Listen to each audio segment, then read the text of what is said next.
Premier লিগে বাজে umpiring ভীতি, রেলিগেশন লিগে ওল্ড ডিওএসএসের বিপক্ষে ম্যাচ মিরপুরে আয়োজনের দাবি রূপগঞ্জের, নীরব সিসিডিএম। কাল শুরু সুপার লিগ, প্রথম দিনই মুখোমুখি চিরপ্রতিদ্বন্দ্বী আবাহনী মোহামেডান। হাঁটুর ইনজুরিতে 5 দিনের বিশ্রামে তামিম ইকবাল। কোপা আমেরিকায় পেরুর জালে ব্রাজিলের গোল উৎসব, প্রথম জয়ের খোঁজে কাল ভোরে নামছে আর্জেন্টিনা।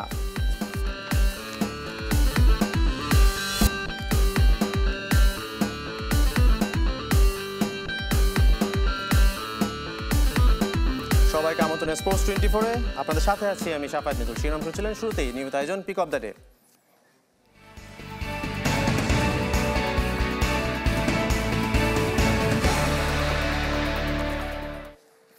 বাজে আম্পায়ারিংয়ে প্রিমিয়ার লিগ থেকে অবনমনের ভয় লেজেন্ডস অফ রূপগঞ্জের। রেলিগেশনে লিগে ওল্ড ডিওএসএসের বিপক্ষে গুরুত্বপূর্ণ ম্যাচটি বিকেএসপির পরিবর্তে মিরপুর স্টেডিয়ামে এবং আইসিসির প্যানেলভুক্ত আম্পায়ার রেফারিং রাখার দার ক্লাবটির। এ নিয়ে বারবার চেষ্টা করেও সিসিডিএম কর্মকর্তা ও আম্পায়ার্স কমিটির কারো বক্তব্য পাওয়া যায়নি। একটা ক্লাব বা একটা ক্যাপ্টেন বা একটা ম্যানেজার কেউ এই ডিপিএল এর আম্পায়ারিং নিয়ে কোনো প্রশ্ন তুলে নাই, তাদের কোনো কমপ্লেন নাই। আমাদের প্লেয়াররা নাকি এটাও বলেছে, ক্যাপ্টেনরা, যে তাদের দেখা এটা one of the best tournament.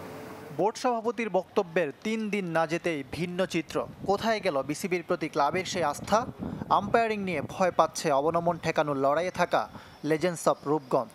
Relegation লিগে ওল্ড ডিওএইচএসের বিপক্ষে ম্যাচ নিয়ে তাদের যত ভয়।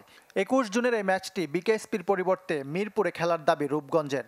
একই সঙ্গে তাদের চাওয়া আইসিসি প্যানেলভুক্ত আম্পায়ার ও ম্যাচ রেফারি। আমাদের একটা ভয় আছে, কিছু করতে পারে, কারণ তো আসলে বুঝে নিয়ে বুঝছেন, আমরা বলা গেছে জানেন, আমরা স্টেডিয়ামে খেলাটা হইলে আমরা একটু মনে করতে এটা ভালো হবে। যেহেতু বৃষ্টি হলো খেলা হয় না, বৃষ্টি তো সঙ্গে দরকার নেই, কারণ বৃষ্টিতে খেলা না হলে তো আমরা যেহেতু পয়েন্ট আগে আসছি, এখন আমরা থাকবো এখানে। আমরা চাচ্ছি এখানে একটা ভালো ক্রিকেট ম্যাচ হোক, কোনো মানে সমস্ত বিতর্ক রূপ থেকে একটা ভালো ক্রিকেট ম্যাচ হোক। লেজেন্ডস অফ রূপগঞ্জের দাবির ব্যাপারে সিসিডিএম ও আম্পায়ার্স কমিটির বক্তব্য জানতে গণমাধ্যম কর্মীদের চেষ্টা, কিন্তু কেউ ফোন রিসিভ করেননি। রেলিগেশন লিগের 3 দল থেকে অবনমন হবে 2 দলের। প্রথম পর্বে মাত্র 1 পয়েন্ট পাওয়া পার্টেক্সের নেমে যাওয়া নিশ্চিত। অবনমন ঠেকানোর লড়াইটা তাই রূপগঞ্জ ও ওল্ড ডিওএইচএসের মধ্যে। ইকরাম হুসাইন, চ্যানেল 24, ঢাকা। এদিকে কাল শুরু হচ্ছে সুপার লিগের লড়াই। প্রথম দিনই মুখোমুখি 2 চিরপ্রতিদ্বন্দ্বী আবাহনী মোহামেডান। প্রথম পর্বের আলোচিত ম্যাচে আকাশী নীলদের ডিএল মেথডে হারিয়েছিল সাদা কালোরা। সন্ধ্যা 6:30টায় শুরু হবে ম্যাচ। দিনের প্রথম ম্যাচে গাজী গ্রুপের প্রতিপক্ষ প্রাইম ধলেশ্বর, আর দুপুর 2টায় তামিমবিহীন প্রাইম ব্যাংকের বিপক্ষে লড়বে শেখ জামাল ধানমন্ডি ক্লাব। জিম্বাবুয়ে সফরে টাইগারদের পোহাতে হচ্ছে না কোয়ারেন্টিন জটিলতা। দেশটিতে একদিন বিশ্রাম নিয়ে বায়োবাবলের অধীনে অনুশীলন করার সুযোগ পাচ্ছে বাংলাদেশ দল। তবে সফরের আগে হাঁটুর ইনজুরিতে অধিনায়ক তামিম ইকবাল বিসিবির পরামর্শে 5 দিনের বিশ্রামে। ক্লান্তির কাছে ক্ষমা চেয়েও যেন বিশ্রাম নেই জাতীয় দলের ক্রিকেটারদের। আন্তর্জাতিক সিরিজের সঙ্গে ঘরোয়া ক্রিকেটের ব্যস্ততা। জানুয়ারিতে ওয়েস্ট ইন্ডিজের বিপক্ষে হোম সিরিজ, পরের মাসেই নিউজিল্যান্ড সফর। ফিরে এসে প্রতিপক্ষ শ্রীলঙ্কা, ঘরে বাইরে টাইগারদের একটানা ক্রিকেট ব্যস্ততা। এমন সূচিতে লড়াই চলে ইনজুরির সঙ্গেও, যার উদাহরণ তামিম, লিটন, তাসকিন, মুস্তাফিজরা। তারপরও বিসিবি বলছে কিছুটা স্বস্তি, কেননা ঢাকা প্রিমিয়ার লিগ চলছে টি20 ফরম্যাটে। এটা ফিজিক্যাল রেস্ট না, হচ্ছে মেন্টাল রেস্ট। এটা হচ্ছে বায়োবাবলে থাকার একটা কষ্ট আছে। রেস্টের ব্যাপারটা তো দুভাবে ঠিকই করা যায়। একটা হচ্ছে যদি কমপ্লেইন করে, সেটা একটা এক ধরনের বোঝা। আরেকটা হচ্ছে পারফরমেন্স যদি টানা খারাপ করে, তো কেউ যদি ওরকম মনে করে যে না ওর দরকার, মানসিকভাবেও সমস্যা করছে, সেটা আমাদের জানালে তো ক্রিকেট নিশ্চয়ই দেখবে। পরিবারের সঙ্গে সময় কাটাতে সাকিবের গন্তব্য যুক্তরাষ্ট্র।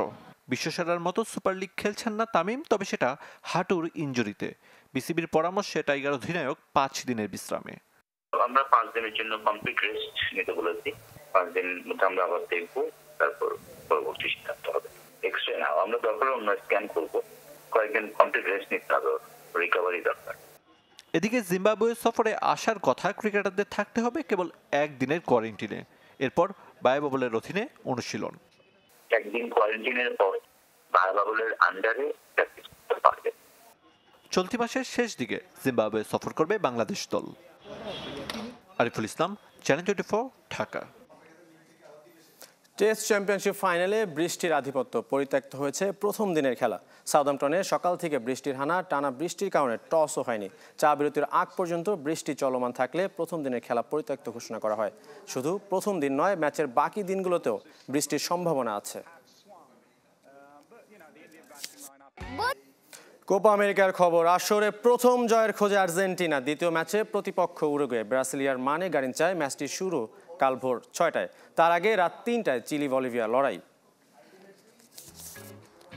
2021 সালটা যেন অলক্ষণে আর্জেন্টিনার জন্য। বিশ্বকাপ বাছাইয়ের 2 ম্যাচ সবশেষ কোপা আমেরিকার একটি। 3 ম্যাচের সবগুলোতে এগিয়ে থেকেও ড্র করতে হয়েছে লা আলবিসেলেস্তেদের। সমালোচনার তীরে বিদ্ধতাই 14 বারের শিরোপা জয়ীরা। এক ঝাঁক তারকা ফুটবলার নিয়েও কেন জয় অধরা থাকছে আর্জেন্টিনার? সেই উত্তর কোচ লিওনেল স্ক্যালোনির অজানা। উল্টো উরুগুয়েকে সমীহ করতে হচ্ছে।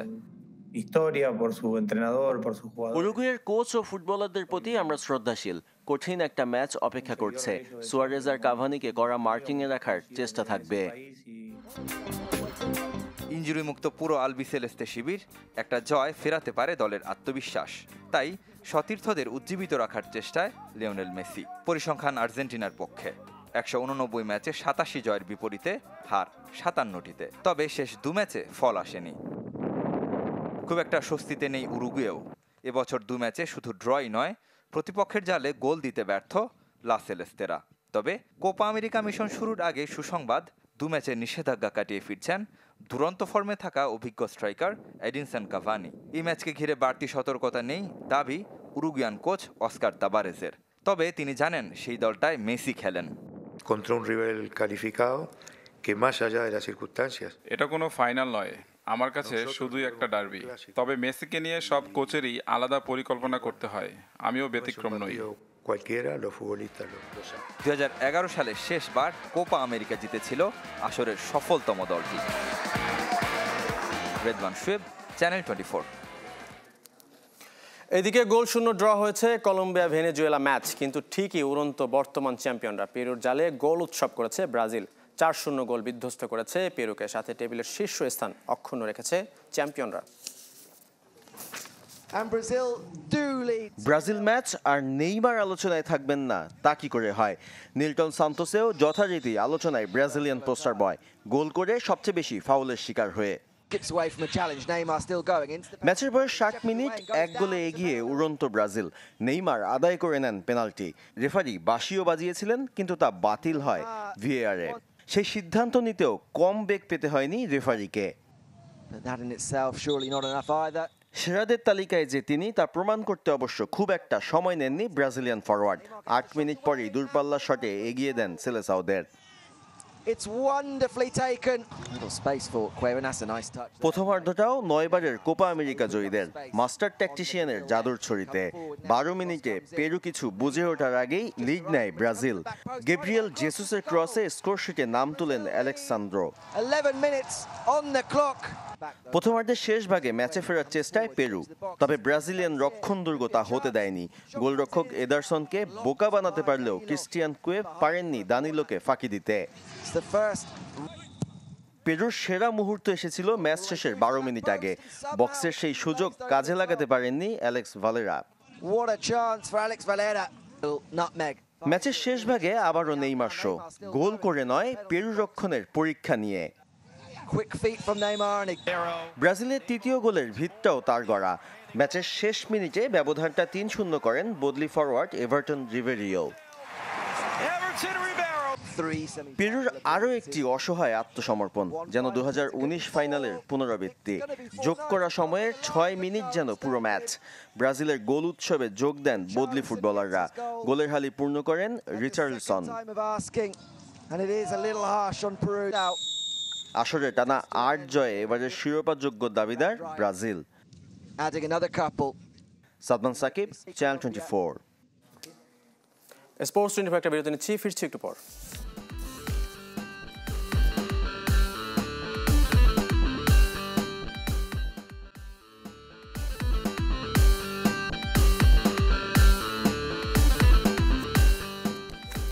স্পোর্টস 24 সঙ্গে আছি সাফায়েত মিদুল।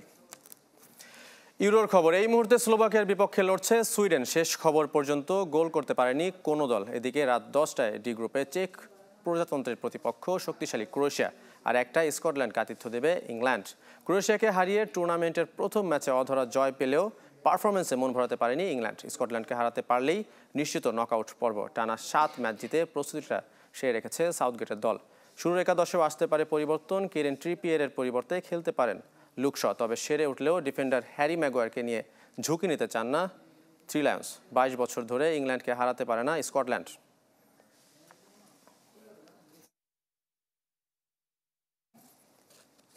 এদিকে টানা 2 জয় রাউন্ড অফ 16 নিশ্চিত করেছে বেলজিয়াম ও নেদারল্যান্ডস। প্রতিদ্বন্দ্বিতার ম্যাচে পিছিয়ে থেকেও ডেনমার্ককে 2-1 গোলে হারিয়েছে বেলজিয়াম, আর অস্ট্রিয়ার বিপক্ষে 2-0 গোলে জিতেছে নেদারল্যান্ডস। পার্কেন স্টেডিয়ামে কিছু বুঝে ওঠার আগেই গোলের দেখা পায় স্বাগতিকরা। 1 মিনিট 39 সেকেন্ডে র্যাঙ্কিংয়ে 1 নম্বর দলের দারুণ পাস থেকে থোরগান হ্যাজার্ডের গোলে সমতায় ফেরে বেলজিয়াম। 16 মিনিট পর স্পোর্টস 24 আরেকটা বিরতি নিচ্ছি, ফিরছি একটু পর।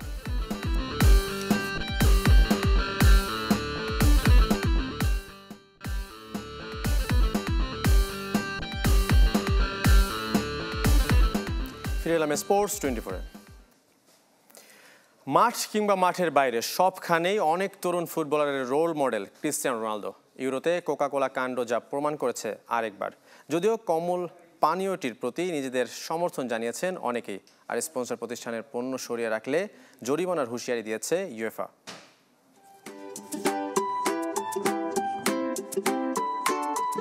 চলতি ইউরোতে যতটা না আলোচনায় দলগুলোর মাঠের পারফরমেন্স, ততটাই বেশি সংবাদ সম্মেলনে কোকাকোলা ইস্যু।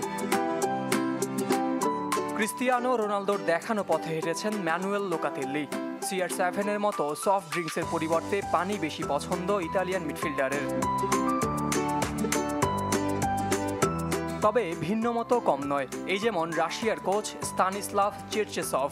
রাগঢাক না রেখেই প্রেস কনফারেন্সে কোক খেয়ে আলোচনায় স্থূলকায় এই ফুটবল কোচ।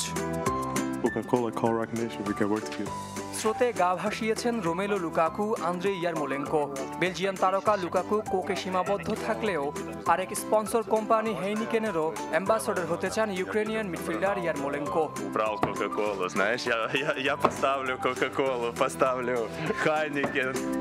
দেরিতে হলেও মুখ খুলেছে ইউএফা। সংবাদ সম্মেলনে কোনো স্পন্সর প্রতিষ্ঠানের পণ্য সরিয়ে রাখলে ফুটবলারদের জরিমানার হুঁশিয়ারি দিয়েছে ইউরোপিয়ান ফুটবলের সর্বোচ্চ সংস্থা। তবে ফুটবলারকে নয়, জরিমানার অর্থ গুনতে হবে অভিযুক্ত ফেডারেশনকে। পৃষ্ঠপোষকদের দুঃসময়ে পাশে দাঁড়িয়েছেন গ্যারেথ সাউথগেট ও হ্যারি কেইন। ফুটবলের উন্নয়নে স্পন্সরদের অবদান মনে করিয়ে দিয়েছেন ইংলিশ কোচ ও অধিনায়ক। সাগর, চ্যানেল 24। শুরু হলো জেনারেশন 97-99 ফুটবল একাডেমির পথ চলা। 6 থেকে 14 বছর বয়সী ফুটবলারদের নিয়ে একাডেমিটির কার্যক্রম শুরু হয়েছে। 22 জন ফুটবলার শিশু প্রশিক্ষণ নেবে এই একাডেমিতে। সামাজিক যোগাযোগ মাধ্যমে এইচএসসি 97 ও এইচএসসি 99 ব্যাচের সন্তানদের নিয়ে একাডেমিটি শুরু করা হয়। গ্রুপ সদস্যদের সন্তানদের ফুটবলে উৎসাহ যোগাতেই ফুটবল একাডেমিটির প্রতিষ্ঠা করা হয়েছে। উপস্থিত ছিলেন বাফুফে কার্যনির্বাহী কমিটির সদস্য আমির খান। শেষ করব স্পোর্টস 24। ধন্যবাদ সঙ্গে থাকার জন্য।